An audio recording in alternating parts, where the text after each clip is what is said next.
ब्रह्मचारी मतलब आग, ब्रह्मचर्य मतलब आग। आप सच्ची समझो आग। पैर ऐसे पड़े जैसे आग में पैर पड़ते। आग में पैर कैसे पड़ते? ऐसे ब्रह्मचारी चलता है। क्या है? जैसे कि लहरी नहीं एकदम चिलचिलाती पड़ती, ऐसे ब्रह्मचर्य का जीवन होता। और ब्रह्मचारी के नेत्र बोलते हैं। जैसे जंगली सिंह के नेत्र, ऐसे ब्रह्मचारी के नेत्र के, उसके नेत्र में पावर होता है, एक दबाव पक्ष होता है। वो जिस पर नेत्र डाले तो एक बार झुक जाए सामने वाले के। ब्रह्मचर्य का ऐसा पावर है।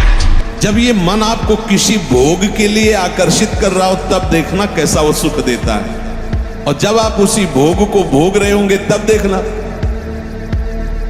फिर लगता है कि वो तो जो चिंतन में था वो तो समझो शारीरिक क्रिया से ज्यादा घातक मलिनता पैदा करता है मानसिक भोगों का संयोग। उसमें विषयों की विशेष आसक्ति पैदा हो जाती है। वो ऐसी प्रियता होती कि बार बार हृदय को चूर चूर करती है। देखो ना संसारिक, देखो शारीरिक सेवन से ज्यादा गंदगी पैदा होती मानसिक चिंतन से। सावधान हो जाओ। रोज सत्संग सुनते हो, रोज मनमानी आचरण करते हो, कैसे सत्संग का रंग चढ़ेगा? कैसे चढ़ेगा?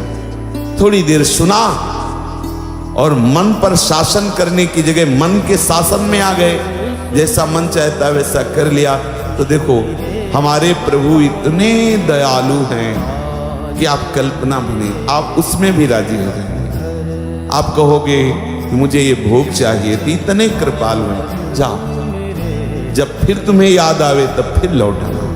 और आप फिर वही मन की चाल, फिर वही राग द्वेष, फिर वही व्यक्ति विषय।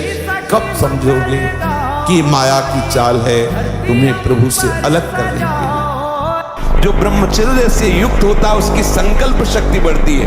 भले आप मांस खा के मोटी चर्बी और आप व्यायाम करके दिखा सकते हैं कि देखो मैं ब्रह्मचर्य क्षीण करता हूं लेकिन बलवान हूं, लेकिन आप आत्मशक्तिहीन है। वो आपका मोटा हो जाना बलवान नहीं है, आपके सुंदर सुंदर मांसपेशियां निकल आना वो बल नहीं है। आप शक्ति बलवान वो है जो आए हुए आंतरिक वेगों को सह जाए। आए हुए आंतरिक वेग को जो सह गया वही बलवान है। जब ब्रह्मचर्य रहा जाता है तो उसको सुविधा माया देती है ब्रह्मचर्य नष्ट करने की। ये बैठालना चाहिए। जैसे आप नियम लिए कि मैं आजीवन ब्रह्मचारी रहूंगा, तो आपको पक्की सुविधा एक समय आएगी कि आप आराम से भोग लीजिए। कोई निगेटिव नहीं, कोई नकारात्मक सोच भी नहीं आएगी। आप उसको स्वीकार करें, क्योंकि आपके व्रत को भंग करने के लिए माया ऐसी सुविधा देगी। आपको सच्ची कहता हूं, आप ऐसे निराश मत होना कि इतने दिन हो गए अब भी काम आता है। एक दिन वो समय आएगा कि तुम ऐसे छाती ठोक के कहोगे कि किसी की ताकत नहीं कि हिला दे।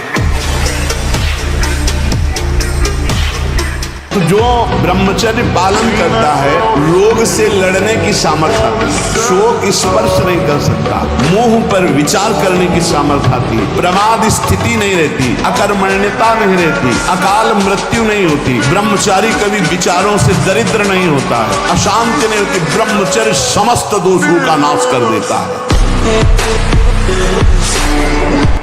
ब्रह्मचर्य कभी भी दिनचर्या में फर्क नहीं पड़ने देगा, चाहे जैसी स्थिति, चाहे जैसे शरीर नहीं उठ पा रहा तो उसका चिंतन भागवती करने लगेगा, जिसे हम बहुत सरल समझ रहे, बहुत सुख समझ रहे, बहुत ध्यान का इसलिए विषय है कि ये नींव है हमारे अध्यात्म की, हमारे परमात्मा की।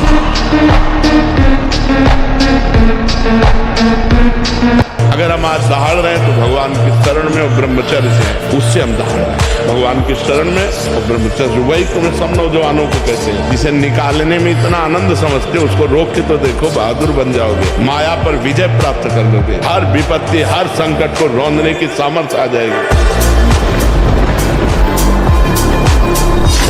स्थिति में तुम्हारे मन में कमजोरी नहीं आनी चाहिए, चाहे जैसी परिस्थिति तुम्हें याद होना चाहिए ये इष्ट के द्वारा पास करके भेजी हुई परिस्थिति। मैं डगमगाऊं क्यों, मैं भयभीत क्यों? कोई न कोई बहुत मंगल विधान मेरे इष्ट ने भेजा परिस्थिति, इसलिए मैं मस्ती से रहूंगा चाहे जितनी बुरी स्थिति क्यों ना आ जाए। हृदय में या बाहर परिस्थिति, स्थिति या परिस्थिति, संतुष्टा येन केनवा।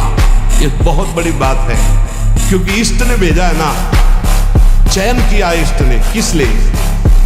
होगा कोई उनका विधान, मंगल विधान, शांत प्रसन्न मुद्रा, कभी खिन्न नहीं, निकल जाएगी परिस्थिति और स्थिति भी।